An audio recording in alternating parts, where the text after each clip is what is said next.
میرے تمام دیکھنے اور سننے والوں کو السلام علیکم۔ اگر آپ کو سٹوری پسند آئے تو اپنی رائے کا اظہار کمنٹس میں ضرور کریے گا اور چینل کو لائک اور سبسکرائب کرنا مت بھولیے گا تاکہ آئندہ آنے والی انٹرسٹنگ ویڈیوز کا نوٹیفیکیشن آپ کو مل سکے۔ جزاک اللہ۔ ہم 5 بھائیوں کی ایک ہی بہن تھی جو بہت خوبصورت تھی مگر معذور تھی۔ مجھے اپنی بہن پر بہت ترس آتا تھا کیونکہ جب ہم کام پر جاتے تو باہر سے گھر کو تالا لگا کر جاتے اور وہ سارا دن بستر پر لیٹی رہتی، مگر ایک دن مجھے بہن پر کچھ شک سا ہوا کیونکہ جب بھی ہم گھر آتے تو بہن تیار ہو کر بیٹھی ہوتی اور کپڑے بھی نہیں پہنے ہوتے۔ ایک دن میں جلدی دیوار پھلانگ کر گھر آیا تو جان نکل گئی کیونکہ میری بہن تو میرا نام اشفاق ہے اور میں بہت ہی غریب گھرانے سے تعلق رکھتا ہوں جہاں 2 وقت کی روٹی سے دن بھر کر گزارا کرنا بھی بہت زیادہ مشکل ہوتا تھا۔ میرے ماں اور باپ کے درمیان شاید میرے پیدا ہونے سے پہلے ہی تنازعات چل رہے تھے۔ میں نے جب سے ہوش سنبھالا تھا کبھی بھی اپنے ماں باپ کو اچھی طرح بات کرتے ہوئے نہیں دیکھا تھا، حالانکہ میری ماں ایک بہت اچھی صابر و شاکر عورت تھی۔ میرے باپ کے رویے کو ہمیشہ ہی نظر انداز کر کے ہماری پرورش پر توجہ دیتی آئی تھی۔ ہم 5 بہن بھائی تھے اور میرے ابو کی ایک دکان تھی۔ اس دکان سے کمائی گئی آدھی سے زیادہ تو دکان کے کرائے میں ہی نکل جاتی تھی اور باقی کا جو گھر کے لیے بچتا تھا اس میں آدھا مہینہ بھی بہت مشکل سے نکلتا۔ اس طرح ہمارے گھر میں جھگڑے زیادہ ہوتے۔ اوپر سے ہم 5 بہن بھائی تھے اور ہماری ایک بہن معذور بھی تھی، اس کی دوائیاں اور اس کے اخراجات ان سب کا خرچہ علیحدہ نکلتا تھا اور اس سب کی وجہ سے میرے باپ کو اور زیادہ غصہ آتا تھا۔ حالانکہ اگر وہ معذور تھی تو اس میں اس کا تو کوئی قصور نہیں تھا، بلکہ یہ تو قدرت تھی کہ وہ ٹانگوں سے معذور پیدا ہوئی۔ دھیرے دھیرے ہم سب بہن بھائی بڑے ہوتے گئے۔ میری بہن کا ہم لوگوں نے بہت زیادہ علاج کروایا لیکن کسی بھی طرح وہ ٹھیک نہیں ہو رہی تھی۔ اس کی معذوری ہی اس کی سب سے بڑی خامی تھی۔ اگر وہ معذور نہ ہوتی تو وہ ہمارے گھر میں ہی نہیں بلکہ ہمارے خاندان میں بھی سب سے خوبصورت لڑکی ہوتی۔ میں نے اپنی پڑھائی 12 تک مکمل کی اور پھر ایک دکان پر کام کرنے لگ گیا۔ پہلے تو میری ماں نے کہا کہ پڑھائی جاری رکھو، کام ہوتا ہی رہے گا، لیکن پھر جب میری کمائی سے کچھ چند پیسے گھر آنے لگے اور گھر میں لڑائی جھگڑے بھی تھوڑے کم ہو گئے تو میری ماں نے مجھے یہ کام کرنے سے نہیں روکا۔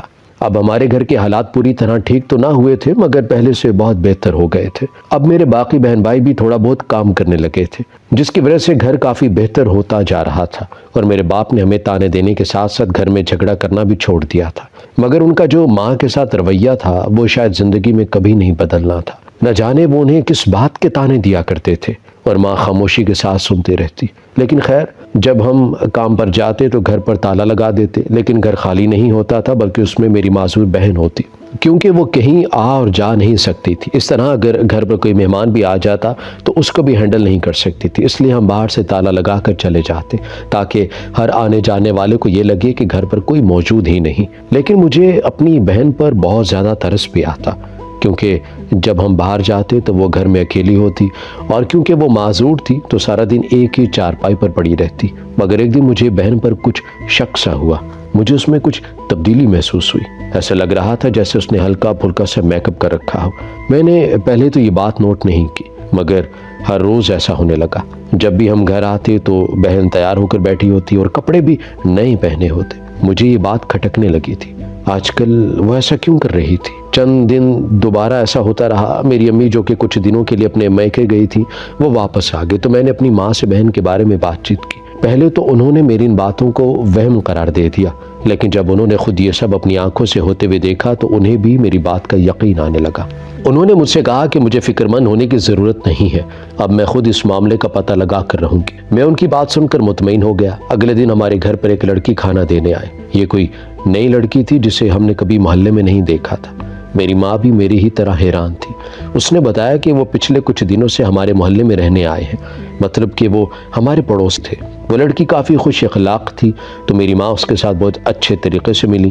میں اپنی ماں کے دلاسا دینے پر مطمئن تو ہو گیا تھا مگر میری بہن کی حرکتیں اب بھی مشکوک تھیں۔ ایک دن مجھے کام سے اچانک چھٹی ہوئی تو میں نے دیکھا کہ میری ماں تو سارا دن کام میں مشغول رہتی ہے اور میری معذور بہن اپنی ویل چیئر کے ساتھ باہر چھت پر بیٹھی رہتی ہے۔ ایک دن مجھے ایسا لگا کہ وہ چھت پر بیٹھ کر کسی سے باتیں کرتی ہے۔ کافی بار جب میں نیچے کمرے میں بیٹھا تھا تو مجھے ایسا لگتا جیسے اوپر کوئی باتیں کر رہا ہے، اس لیے ایک دن جب میری بہن چھت پر ہی بیٹھی رہی تو میں جا کر وہیں ایک طرف چھپ گیا اور میں نے دیکھا کہ وہی لڑکی جو ہمارے گھر کچھ کھانا دینے آئی تھی اس نے میری بہن کو اشارہ کیا۔ میری بہن نے چور نظروں سے ادھر ادھر دیکھا اور ویل چیئر گھسیٹتے ہوئے دیوار تک چلی گئی۔ اتنی ہی دیر میں وہ لڑکی بھی کئی دیواریں پھلانگ کر میری بہن کے پاس آ چکی تھی اور پھر وہ دونوں دیوار کے پاس کھڑے ہو کر نہ جانے کون سی باتیں کرنے لگے۔ ان دونوں کی آواز بہت آہستہ تھی، جبکہ میرے خیال سے انہیں شاید شک ہو گیا تھا۔ میں نے خود کو ملامت کیا کہ میں ویسے ہی اپنی بہن پر شک کرنے لگا تھا، حالانکہ وہ تو اس نے ایک لڑکی کو اپنی دوست بنا رکھا تھا اور باتیں بھی اسی سے کر رہی تھی۔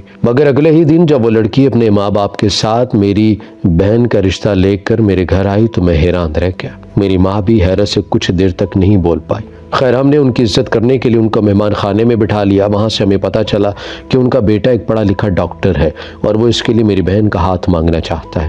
جب ہم نے اس لڑکے کی تصویر دیکھی تو حیرت کا پہاڑ ٹوٹ پڑا۔ وہ ایک خوبصورت نوجوان لڑکا تھا اور اس میں کہیں سے بھی ذرا برابر بھی کوئی کمی نہیں مل رہی تھی۔ ایسا نہیں تھا کہ میری بہن خوبصورت نہیں تھی، میری بہن بھی بہت خوبصورت تھی، لیکن بس وہ ٹانگوں سے معذور تھی۔ ہم نے رسم کے طور پر اپنی بہن کو ان کے سامنے بٹھا دیا تاکہ وہ ایک بار پھر اسے دیکھ کر حامی بھر سکے، مگر ان سب نے مسکراتے ہوئے ہاں کر ڈالی۔ مگر ان عورتوں کے ساتھ ایک مرد بھی تھا۔ اس نے بولا کہ تمہاری بہن بالکل ٹھیک ہو سکتی ہے، تم لوگ اس کا کسی اچھے ڈاکٹر سے علاج کرواؤ۔ ان کی بات سن کر اپنی بہن کے لیے ہمیں ایک امید بندھی۔ اگر واقعاً ہماری بہن ٹھیک ہو سکتی تھی تو ہمیں اس کا علاج ضرور کروانا چاہیے تھا۔ وہ لوگ چلے گئے اور اب میں نے سوچ لیا تھا کہ میں اپنی بہن کا علاج کروا کر ہی رہوں گا۔ اگلے دن میں اسے شہر کے کسی اچھے اسپتال میں لے گیا۔ وہاں میری بہن کو چیک کیا گیا تو ان لوگوں نے کوئی اچھی امید نہیں دلائی اور علاج بھی ہر مہینے 2 سے 3 لاکھ روپے بتایا، تو میں مایوس ہو کر واپس گھر آ گیا۔ مگر گھر آ کر دیکھا تو جیسے کوئی قیامت ہی ہوئی تھی۔ میری ماں نے رو رو کر برا حال کر رکھا تھا۔ میں ان کی حالت دیکھ کر دہل کر رہ گیا اور تب مجھے پتا چلا کہ کل وہ لوگ جو میری بہن کی اس قدر صفتیں کر رہے تھے، وہ لوگوں نے گھر جاتے ہی میری بہن کو اپنے گھر کی بہو بنانے سے انکار کر دیا اور اسی وجہ سے میری ماں اس قدر شدید طریقے سے رو رہی تھی۔ دل تو میرا بھی بہت خراب ہوا، مگر میری بہن کی حالت ہم سب سے زیادہ خراب تھی۔ اس نے تو شاید بہت سارے خواب سجا لیے تھے جو ایک پل میں چکنا چور ہو گئے تھے۔ وہ بہت زیادہ رو رہی تھی اور ہم اپنی حالت کو نظر انداز کر کے اسے سنبھالنے لگ گئے، اور پھر میری ماں نے کہا کہ وہ کسی بھی طرح اپنی بیٹی کا علاج کروا کر ہی رہے گی اور پھر اپنی بیٹی کی شادی دھوم دھام سے کرے گی۔ مجھے ان کی بات سن کر بہت دکھ ہوا۔ بھلے ہمارے حالات بہتر ہو گئے تھے، مگر اتنے بھی بہتر نہیں ہوئے تھے کہ ہم ایک مہینے میں 3 سے 4 لاکھ روپے اس کے علاج کے لیے خرچ کر سکے۔ جب میری بہن کی حالت کچھ سنبھلی تو میں نے اپنی ماں سے اس بارے میں بات کی تو انہوں نے کہا کہ مجھے فکر کرنے کی ضرورت نہیں ہے، وہ ایک ایسے انسان کو جانتی ہے جو بہت اچھا ڈاکٹر اور حکمت بھی جانتا ہے، اور کئی لڑکیوں اور مردوں نے اس سے علاج کروایا بھی ہے، اور وہ بھی ایسے لوگ تھے جن کو ڈاکٹر نے کہا تھا کہ وہ کبھی صحیح نہیں ہو سکتے۔ میری ماں کی بات سن کر مجھے بھی کچھ ڈھارس مل گئی۔ اگلے دن میری بہن کو لے کر میری ماں ان کے پاس چلی گئی، اور جب میری ماں واپس آئی تو اس کے چہرے پر خوشی تھی اور اداسی بھی۔ ماں نے بتایا کہ ڈاکٹر نے بولا ہے ہماری بیٹی کے علاج کو بہت دیر ہو گئی ہے، وہ ٹھیک بھی ہو سکتی ہے یا پھر شاید وہ کبھی ٹھیک نہ ہو۔ ان کی بات سن کر میرا دل دہل گیا، مگر اگلی بات سن کر کچھ سکون بھی آ گیا کہ انہوں نے میری ماں کو ایک طریقہ بتایا جس کو کرنے کے بعد میری بہن کے پیروں میں جان آ جائے گی۔ یہ عمل ہمیں 3 ماہ تک کرنا ہوگا۔ اگر یہ عمل کرنے سے بھی ہماری بہن کے پیروں میں جان نہ آئی تو اس کا مطلب یہ ہے کہ شاید میری بہن کبھی ٹھیک نہیں ہو سکتی۔ اب میری ماں نے اس طریقے پر عمل کرنا شروع کر دیا۔ وہ روز میری بہن کی ٹانگوں پر تیل لگا کر ململ کا کپڑا لپیٹ دیتی اور دن میں بس کچھ وقت کے لیے ہی کھولتی۔ ان کو یہ عمل 3 ماہ تک کرنا تھا۔ میری بہن کو ٹھیک کرنے کے لیے وہ عمل روزانہ بلا ناغہ کیا کرتی۔ میرا باپ آتے جاتے ہنکار بڑھتا اور بولتا کہ یہ سب بھی ضائع ہی جائے گا، کل بھی اس پر ہم نے اپنا پیسہ ضائع کیا تھا اور آج بھی اس موضوع پر ہم اپنا پیسہ ضائع ہی کر رہے ہیں۔ کبھی کبھی تو مجھے اپنے باپ پر بہت زیادہ غصہ آتا، آخر ان کو اپنی اولاد کی فکر کیوں نہیں تھی۔ ایک دن میں کام سے جلدی گھر آ گیا تو وہاں مجھے اپنی بہن کے کمرے سے آوازیں آتی سنائی تھی۔ وہاں وہ ماں سے کہہ رہی تھی کہ اسے چھت پر جانا ہے۔ میری ماں اسے منع کر رہی تھی کہ وہ باہر ہوا میں نہیں جا سکتی، مگر میری بہن نے چھت پر جانے کی ضد باندھ رکھی تھی۔ میں نے اپنی بہن کو ڈانٹ کر چپ کروا دیا تو وہ رونے لگی اور بولنے لگی کہ میں اچھی طرح جانتی ہوں کہ تم لوگ مجھے کبھی ٹھیک نہیں کرنا چاہتے۔ مجھے اس کی بات سن کر بہت زیادہ غصہ آیا۔ اس کو ٹھیک کرنے کے لیے ماں نے دن رات ایک کر رکھا تھا اور وہ بول رہی تھی کہ ہم اسے ٹھیک نہیں کرنا چاہتے۔ میری ماں نے مجھے ٹھنڈا رہنے کا بولا اور اسے چھت پر جانے کی اجازت دے دی۔ چھت سے آنے کے بعد وہ نارمل ہو گئی تھی۔ تم چھت پر کیوں گئی تھی؟ میں اپنی بہن کے کمرے میں گیا۔ اس نے بتایا کہ وہ اپنی دوست سے ملنے گئی تھی۔ مجھے اس کی بات پر یقین نہیں آیا۔ میں نے کہا تم ایسے دوست سے ملنے جا رہی ہو جس نے تمہیں سہانے خواب دکھا کر دھوکہ دے ڈالا؟ جب اس کے گھر والوں کو پتہ چلا کہ تم معذور ہو تو ایک پل کے لیے بھی تمہارے جذباتوں کے بارے میں نہیں سوچا اور منع کر دیا۔ میں نے پہلے بھی تمہیں سمجھانا چاہا تھا، مگر پھر یہ سوچ کر خاموش ہو گیا کہ اگر میری بہن خوش ہے تو مجھے بھلا کیا مسئلہ ہو سکتا ہے، مگر مجھے کیا پتا تھا بات اس حد تک بگڑ جائے گی اور تم اپنی حالت کو نظر انداز کر کے ایسے خواب پالو گی۔ اس بات کی مجھے بالکل بھی امید نہ تھی۔ میں نے آج اپنے دل کی بھڑاس نکال ہی ڈالی تھی۔ میری بات کرنے کے بعد وہ مجھے دیکھنے لگی اور کہا کہ آپ اتنا زیادہ اس لیے بول رہے ہیں کیونکہ آپ ابھی تک پوری سچائی سے واقف نہیں ہیں۔ جس دن آپ پورا سچ جان جائیں گے اس دن آپ بھی میرا ساتھ دیں گے۔ اس کی بات سن کر پہلے تو میں حیران رہ گیا، پھر میں نے یہ بات بھی اس کو پاگل پن سمجھ کر جھٹک دی۔ ماں میری شادی کے بارے میں سوچنے لگی تو میں نے اسے اپنی پسندیدگی کے بارے میں بتا دیا۔ انہوں نے حامی بھر کے رشتہ لے جانے کا بولا اور اگلے دن وہ رشتہ لے کر چلی گئی، مگر لڑکی والوں نے شادی کرنے سے منع کر دیا۔ یہ سن کر میں بہت زیادہ اداس ہو گیا، لیکن میں نے سارے فیصلے تقدیر پر چھوڑ دیے تھے، کیونکہ میں نے جس کو پسند کیا تھا اس کے ساتھ جائز تعلق بنانا چاہا تھا۔ اگر وہ لوگ شادی نہیں کرنا چاہتے تھے تو میں زبردستی تو نہیں کر سکتا تھا، لیکن اگلے دن میرے ماں اور باپ کے درمیان ہوتی لڑائی نے مجھے سکتے میں ڈال دیا۔ ہمیشہ کی طرح میری ماں رو رہی تھی اور میرا باپ چیخ رہا تھا، مگر اس بار میرے باپ کے لفظوں نے مجھے حیران کر دیا۔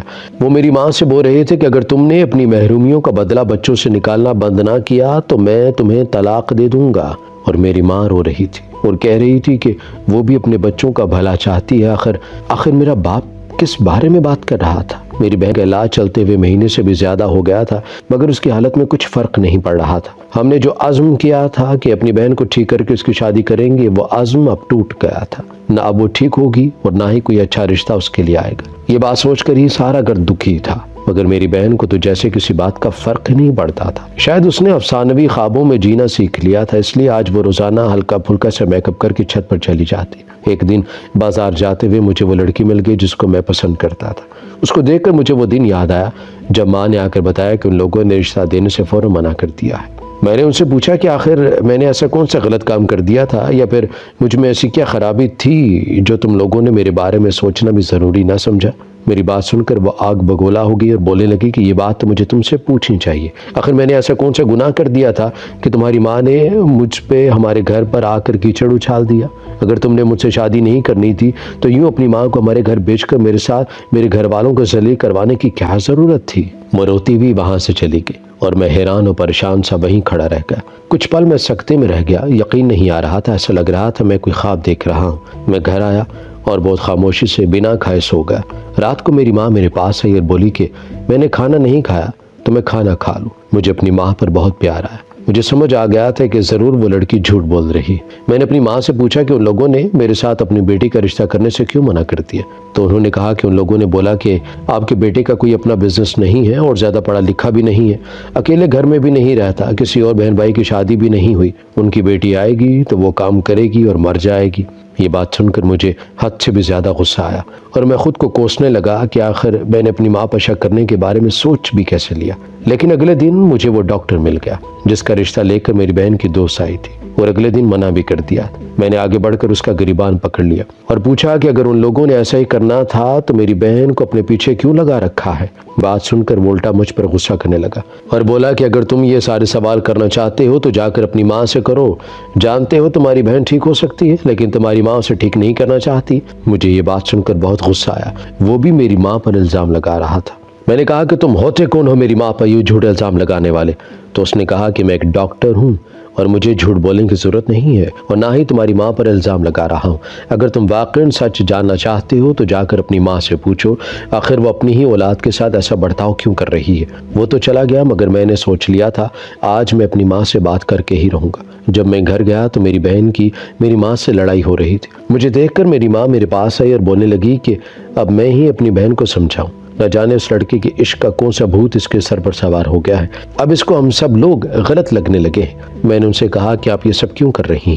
آپ نے اس لڑکی کے ساتھ میری بہن کا رشتہ کرنے سے منع کر دیا، آپ نے ہی اس لڑکی کے گھر جا کر بلا وجہ کا تماشا کیا۔ میری باتیں سن کر ہمارا باپ بھی آ گیا اور جب اس نے یہ ساری باتیں سنی تو دوبارہ میری ماں پر غصہ کرنا شروع کر دیا۔ میں نے ان سے کہا کہ آج آپ ان پر غصہ نہ کریں بلکہ میں ان سے سوال کر رہا ہوں۔